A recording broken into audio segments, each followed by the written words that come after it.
First ఏమో జరిగిన ఉగ్రదాడికి మాకు సంబంధం లేదు అని చెప్పుకుంటది ఈ పాకిస్తాన్. మళ్ళీ ఇదే పాకిస్తాన్ వైస్ ప్రెసిడెంట్ అలాంటి టెర్రరిస్ట్ నా కొడుకుల్ని స్వాతంత్ర సమరయోధులు అని చెప్పుకుంటుంది.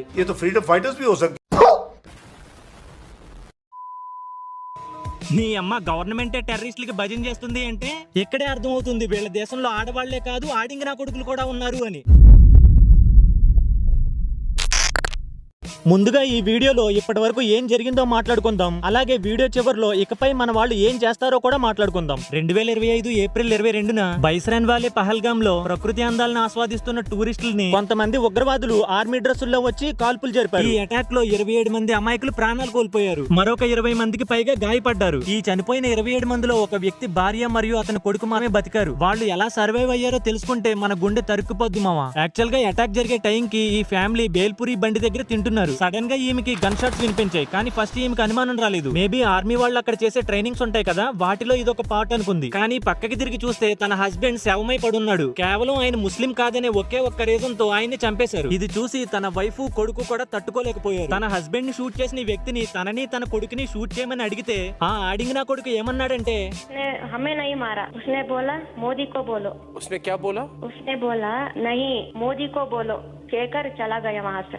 వెళ్ళి మోడీకి చెప్పుకో అన్నాడంట. వీడికి మన సైడ్ నుంచి ఎంత మంది సపోర్ట్ చేయకపోతే అంత ధైర్యంగా మాట్లాడతాడు. పైగా ఈ అటాక్స్ కూడా చాలా ప్లాన్ చేశారు. ఆటోమేటిక్ వెపన్స్ తో బ్రూటల్ గా ఫైరింగ్ చేశారు. ఇక్కడ షాకింగ్ మ్యాటర్ ఏంట్రా అంటే ఈ టెర్రరిస్ట్ నా కొడుకులు ఐడెంటిటీ తెలుసుకోవడానికి వాళ్ళ ట్రెజర్స్ అన్జిప్ చేసి చూసి వాళ్ళు ముస్లిమ్స్ కాదు అని తెలుసుకుని చంపేసేవాళ్ళు. ఈ అటాకర్స్ ఏం ఒకటే మావా ద్వేషాన్ని భయాన్ని పుట్టించాలనుకున్నారు. ఏకనే బోలా కి ముసల్మాన్ అలగ్ హో జాओ और हिंदू अलग हो जाओ और हिंदू वाले जेंट्स को गोली मार. అసలు ఇంత విధ్వంసాన్ని సృష్టించిన ఈ మృగాలు ఎవరంటే టిఆర్ఎఫ్ ది రెసిస్టెన్స్ ఫ్రంట్. ఈ టిఆర్ఎఫ్ అంటే ఎవరంటే 2019 లో మన Indian government Jammu and Kashmir కి ఇచ్చిన స్పెషల్ స్టేటస్ ని తీసేసిందని మన అందరికీ తెలుసు. అదే ఆర్టికల్ 370 ని రద్దు చేసేసింది కదా. కానీ ఎందుకు రిమూవ్ చేసింది? ఎందుకంటే అక్కడ ఈ పాకిస్తాన్ గాళ్ళు చేసే ఇష్యూస్ వల్ల సెపరేటిజం అలాగే టెర్రరిజం పెరిగిపోతుందని. సో దాన్ని ఆపడానికి అలాగే సెంట్రలైజ్డ్ గవర్నెన్స్ ని అక్కడికి తీసుకురావడం కోసం ఆర్టికల్ 370 ని రద్దు చేశారు. సో ఈ దెబ్బతో అక్కడున్న పాకిగాళ్ళకి వాళ్ళకున్న పవర్స్ కట్ అయిపోయాయి. సో ఇంకా ఏం చేయాలో ఆలోచించి ఒక టెర్రరిస్ట్ ఆర్గనైజేషన్ ని ఫామ్ చేశారు. అదే ఈ టిఆర్ఎఫ్. ఈ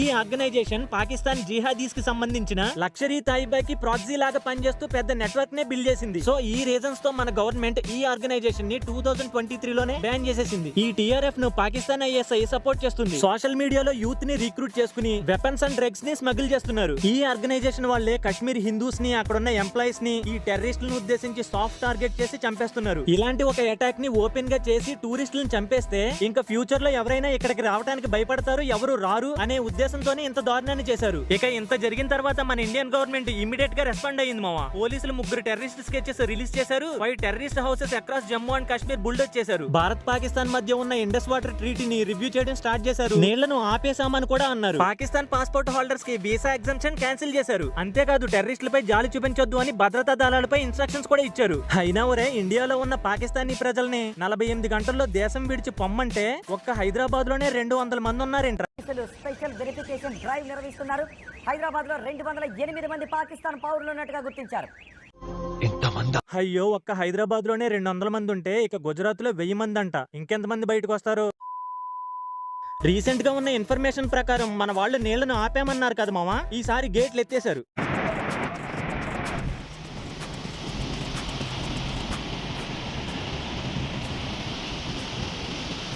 ఏంట్రా బాబు నీళ్లను ఆపితేనేమో ప్రొటెస్టులు చేస్తారు, నీళ్లను వదిలితేనేమో యుగాంతం వచ్చినట్టు పరిగెడతారు. చావు దెబ్బ కొట్టాడ్రా. చావు దెబ్బే. రీసెంట్ గా వచ్చిన ఇన్ఫర్మేషన్ ప్రకారం ఇప్పుడు పాకిస్తాన్ మీద మన ఇండియా 4 విధాలుగా దాడి చేయడానికి సిద్ధంగా ఉంది. అవేంటో చూద్దాం మావా. ఈ దాడిని చేసింది టిఆర్ఎఫ్ అయితే చేయించింది ఇంకో పర్సన్ ఉన్నాడు మావా. వాడే పాకిస్తాన్ ఆర్మీ చీఫ్ అసీం మునీర్. వీడు కూడా టెర్రరిస్టే మావా, కాకపోతే ఆర్మీ డ్రెస్ వేసుకున్న టెర్రరిస్ట్. చెత్తనా కొడుకు. ఫస్ట్ వచ్చేసి వైమానిక దాడి. ఆకాశం మీద నుంచి చేసేదే ఈ వైమానిక దాడి. మన దగ్గర ప్రస్తుతానికి అత్యాధునికమైనటువంటి రాఫెల్ ఫైటర్లు ఉన్నాయి. ఇవి 4.5 జనరేషన్ యుద్ధ విమానాలు అన్నమాట.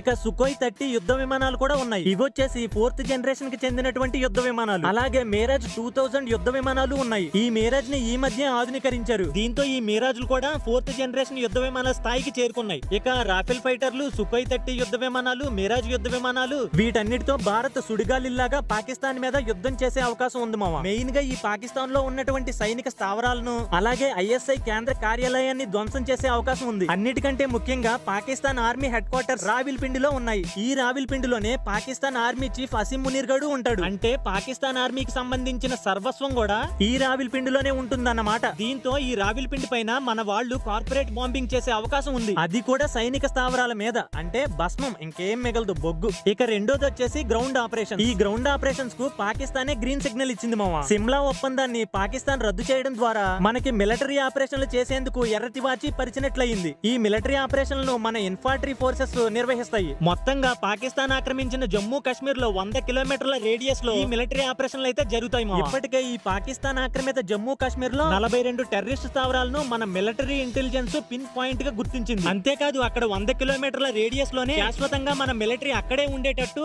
ఎస్టాబ్లిష్ చేయనున్నదంట. అంటే ఏం లేదు మామ, వాళ్ళని లేపేస్తాం, పోయి ఆక్రమిస్తాం, మన జెండా పాతేస్తాం, దర్జాగా కూర్చుంటాం. ఇక మూడోది వచ్చేసి సర్జికల్ స్ట్రైక్స్. పాకిస్తాన్ లో ఉన్నటువంటి భారీ టార్గెట్లను గుర్తించి ఇండియా ఈసారి సర్జికల్ స్ట్రైక్స్ ని నిర్వహించనుంది. పాకిస్తాన్ లోని హఫీజ్ సయ్యద్, ఈ సైఫ్ సలాలుద్దీన్, దావూద్ ఇబ్రహీం వంటి తీవ్రవాదులను పిన్ పాయింట్ గా గుర్తించి ఆ ప్రాంతాల్లో సర్జికల్ స్ట్రైక్స్ అయితే చేయనున్నారు. అంటే టార్గెట్ తప్పించుకోకుండా పక్కాగా లేపేయడానికి ఫిక్స్ అయ్యారు. నాకైతే ఇజ్రాయెల్ గుర్తొస్తుంది మామ. ఇజ్రాయెల్ ఎలా అయితే హమాజ్ పైన వీళ్ళందరిపైన దాడులు చేసిందో సేమ్ అదే రిపీట్ అవుతున్నట్టుంది ఈ పాకిస్తాన్ మీద కూడా. ఇక్కడ ఇంకో విషయం ఏంటంటే ఇజ్రాయెల్ ప్రధాని నెతన్యాహు కూడా ఫోన్ చేసి ఇక్కడ మేము కూడా మీకు సపోర్ట్ గా ఉన్నాము, మీకు ఏ హెల్ప్ కావాలన్నా చేస్తాము, ఆయన సపోర్ట్ నిచ్చారు. ఇంతకంటే ఏం కావాలి మామ? యువతల అమెరికా, అవతల ఇజ్రాయెల్. పాకిస్తాన్ వాళ్ళు ఏదో అనుకుంటున్నారు. కొన్ని గంటలు చాలు మ్యాప్ లో నుంచి తుడిచేయడానికి. ఇకపోతే నాలుగోది వచ్చేసి ఆర్టిలరీ ఫైరింగ్. మన దగ్గర ఉన్నటువంటి ఆర్టిలరీ ఫైర్ గన్స్ దాదాపుగా 50 కిలోమీటర్ల రేడియస్ వరకు మందుగుండుని ఫైర్ చేయగలుగుతాయి. భారత్ వద్ద 1500 వరకు ఈ ఆర్టిలరీ ఫైర్ గన్స్ ఉన్నాయి. దీంతో ఈ ఆర్టిలరీ రేంజ్ లో ఉన్న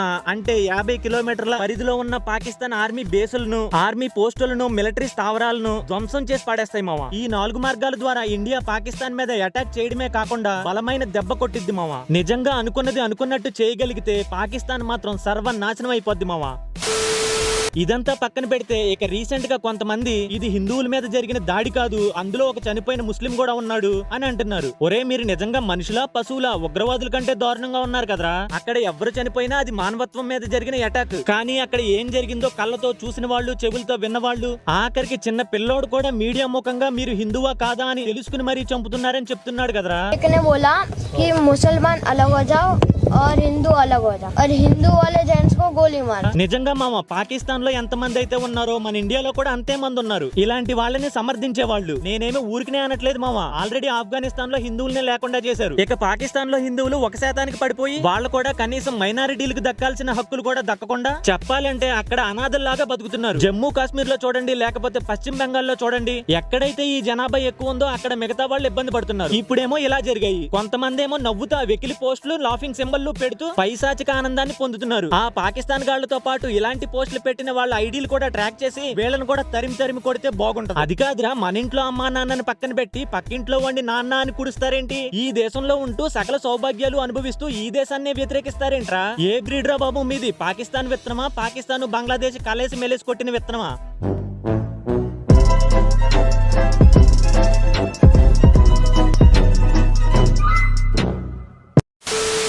ఓకే గైస్, ఈ రోజుకి ఇంతే ఈ వీడియో. ఈ ఇన్ఫర్మేషన్ మీకు నచ్చిందని అనుకుంటున్నాను. ఒకవేళ నచ్చితే మాత్రం వీడియోకి లైక్ చేయకపోయినా పర్లేదు కానీ షేర్ చేయమావా. అలాగే రామ్ మందిర్ టైంలో కూడా ఈ పాకిస్తాన్ లంగాగాళ్ళు మన మీద ఎలా పడి ఏడుస్తూ ఎలా విరుచుకుపడ్డారో వీళ్ళ మీద ఒక వీడియో చేశాను. అది మన సెకండ్ ఛానల్లో ఉంది, లింక్ డిస్క్రిప్షన్ లో ఉంటది, వెళ్ళి చూడండి మావా, నచ్చుద్ది మీకు.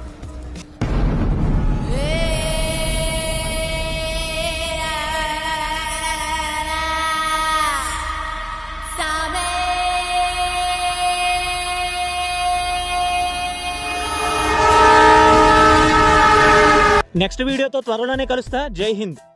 భారతదేశ చరిత్రలో మనం ఎప్పుడూ వేరే దేశంలోకి చొచ్చుకెళ్లి మొదట దాడి చేయలేదు. మన మంచితనాన్ని పాకిస్తాన్ మొదటి నుంచి అలుసుగా తీసుకుంటూ వస్తోంది. 1947, 65, 71, 99. ఇన్ఫాక్ట్ సార్, వాళ్ళు మన సహనాన్ని బలహీనంగా భావిస్తున్నారు. ఇదే మంచి అవకాశం వాళ్ళ గుండెల్లో భయం పుట్టించడానికి.